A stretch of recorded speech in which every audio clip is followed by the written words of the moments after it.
So here's a wild thought, right? Could we actually see a blockbuster trade go down during the NFL draft? One that sends Kyle Pitts packing? Yeah, you heard that right. There's been a lot of noise over the last few months about Pitts maybe being on the move. Sometimes it's loud, sometimes it's quiet. But now ESPN's thrown a little gas on the fire. They floated a trade idea where the Atlanta Falcons ship Kyle Pitts to the New York Jets. Here's the deal.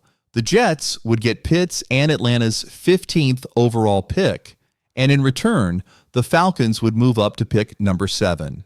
So essentially, Kyle Pitts helps Atlanta jump 8 spots in the first round. Now, if you're a draft nerd and you're into trade value charts, yeah, those things that assign number points to each pick, this one gets interesting. According to the math, the difference between the 7th and 15th pick is roughly equal to the 45th overall pick.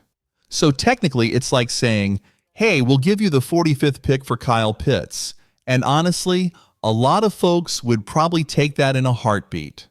Now, me personally, as much as I've talked about maybe moving on from Pitts, especially since his role in the offense has dipped and his 5th-year option price tag ain't cheap, I wouldn't make this trade until we're mid-draft. Gotta see how the board's shaking out first. Because here's the risk.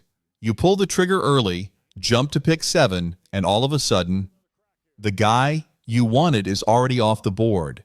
And now you're sitting there scrambling like, wait, we traded Pitts for a backup plan?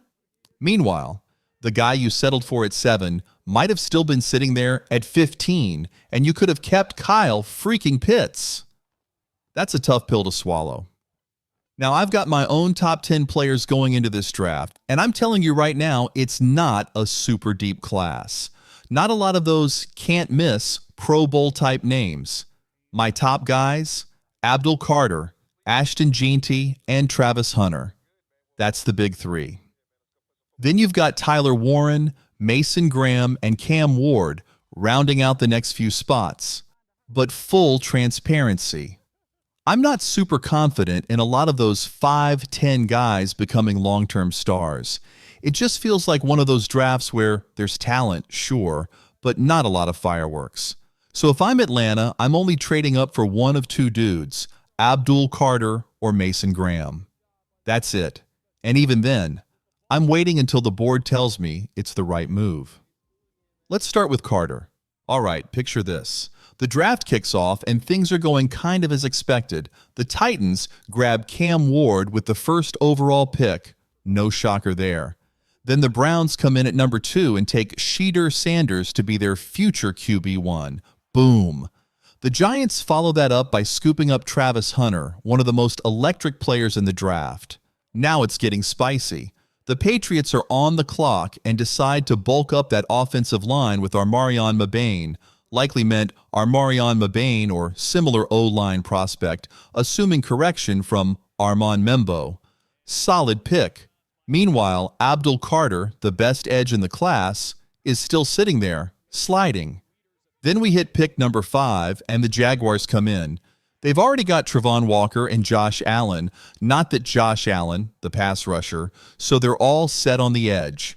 Instead, they beef up the interior by taking Mason Graham. And now we're cooking. Atlanta is staring at the board thinking, we need an edge, like we need water in the dang Sahara Desert. And look at that. Abdul Carter is still there at 6. If he gets past that spot, blow up the phone lines, launch the emergency Falcon flare, get that trade with the Jets done. And in that world, Atlanta pulls off what might be one of the slickest draft heists we've seen. They jump up to number 7 and snag the consensus top pass rusher in the entire draft. And all it cost them was Kyle Pitts, who's on the final year of his rookie deal and hasn't exactly looked like the unicorn we all expected after that stellar rookie season. That's a no-brainer, right? I mean, most fans would sign off on that deal in a heartbeat. But, and here's the catch, it only works if Abdul Carter is still there. There's a real chance Cleveland snatches him up at number 2, and if that happens, boom. You're sitting at 7 like, why did we think Carter would fall this far? And let's be honest, every mock draft has Mason Graham going to the Jags anyway. If they switch it up and go wide receiver to pair with Trevor Lawrence instead, that throws a wrench in the whole thing. And now Graham's sitting there, and Atlanta's thinking, all right, maybe we pivot. Because yeah, if you grab Mason Graham, you're not just replacing Grady Jarrett, you might be upgrading, especially given what Jarrett's been the last couple seasons. No shade, love the guy, Falcons legend. But Graham has the tools to anchor a D-line for the next 10 years. And while his pass rush numbers aren't insane, 3.5 sacks, and half of those came in one game, when this dude is locked in, he's a wrecking ball. He eats up blocks, smothers the run, and makes life hell for offensive linemen. So bottom line, if Abdul Carter or Mason Graham slip, I'm interested. If not, meh. Maybe we just sit tight and roll with Pitts. Now let's be honest. If you're giving up Kyle Pitts, it better be for a real dude. I'm talking about a legit difference maker like Mike Green or Will Johnson. And guess what? There's a real shot one of those guys might actually still be sitting there at pick 15. Look, trading a starter during the draft, not super common, doesn't happen every year, but it's not unheard of either. The last time we saw it, Marquise Hollywood Brown got dealt from the Ravens to the Cardinals back in 2022. And right before that, A.J. Brown got sent from Tennessee to Philly. And man, what a disaster that was for the Titans. Imagine being a Titans fan watching A.J. Brown ball out in Philly while you're stuck hoping Treylon Burks figures it out. Then you think back to picks like Isaiah Wilson, massive flop, Caleb Farley, injury mess. It's been rough in Nashville, man. No way around it. But back to the point, while it's rare, trading a guy like Pitts during the draft could absolutely happen. If you're the Jets and you still believe in the version of Kyle Pitts that dominated at Florida, and all you got to do is slide back a few spots, that might not be the worst play ever. You could walk away from round one with 2 starters instead of 1. That's how you flip a draft class real quick. Now, let's say Atlanta doesn't trade up. All right, then it's time to start praying. I mean, full send prayer mode. You're lighting candles, making sacrifices, maybe Googling up some Hindu gods just to cover your bases because you want one of these 3 dudes to fall to 15. Here's my dream list for the Falcons. In order: Will Johnson, corner from Michigan. Absolute dog. I can't shake the feeling that he's the one. Jalon Walker, Swiss Army knife defender, big upside. Mike Green, edge guy with production and athletic traits that jump off the screen. Now look, Johnson and Walker, that's Disney movie dreamland, all right? You hope, you wish, but chances are slim. This ain't a fairy tale. Mike Green, though, gun to my head, if I had to bet on one of these dudes actually being there at 15, I'm picking Green. He's the most realistic target, and honestly, he'd be a strong pick.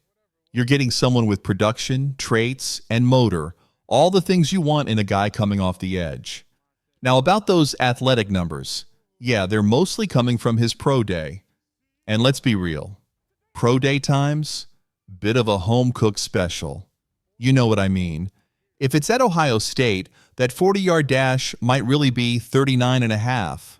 Got to take those numbers with a little grain of salt. But still, Mike Green shows up on tape. And that's what matters. Here's the thing about Mike Green. The dude lands in that sweet spot. Tons of production, solid testing numbers, checks the boxes on film. You get those Venn diagram moments where the physical tools overlap with college stats and upside. And right in the middle, that's usually where the ballers live. That's where the future stars come from. Now let's be real. The big question with Mike Green, it's not about his tape or his motor. It's the off-field stuff. He's had not 1, but 2 sexual assault allegations. One from high school, another from college. That's serious. No way around it. But here's where it gets tough. We've seen plenty of cases where athletes get accused and it turns out to be completely bogus. Remember the whole situation with Matt Ariza, aka Punt God? That San Diego State case blew up, cost him his NFL shot, and later, boom, it all unraveled, fabricated. But at the same time, there have also been cases where the allegations were very real. So you can't ignore it, but you also can't rush to judgment. For me, I don't kick a player off the board just because there are allegations. I think you've got to investigate. Do your homework. Make sure there's real evidence before you cross a name out. Because if Mike Green is cleared and you pass on him for that alone, you could be letting a future Pro Bowler walk right by. Now, let's say you're the Falcons and you're sitting at 15. Who's your gut telling you you're going to get? Not who you want, not Dreamland stuff. Who's really going to be there? My gut? Roger Goodell walks up to that podium and says, with the 15th pick in the 2025 NFL Draft, the Atlanta Falcons select Mike Green, defensive end, Marshall. Boom. That's your guy. And for a defense that has been absolutely begging for pass rush juice, that's a win. Look, I know Atlanta has leaned offense in round one a lot, but this year feels like it's time to go back to the basics and beef up that front seven. There's still the question of which edge rusher. You've got guys like Myles Murphy, James Pierce Jr., and Michael Williams in the mix. But Mike Green's stock? Quietly rising. He's not a universal top guy, but he's higher than people think on most boards. Now don't forget, last year everyone was hyping Dallas Turner, and he ended up not even being the first edge off the board. That honor went to Laiatu Latu, who the Colts snagged from UCLA. So yeah, draft night's unpredictable, and it's always a gamble. But if you're the Falcons and Mike Green is sitting there at 15, pull the trigger.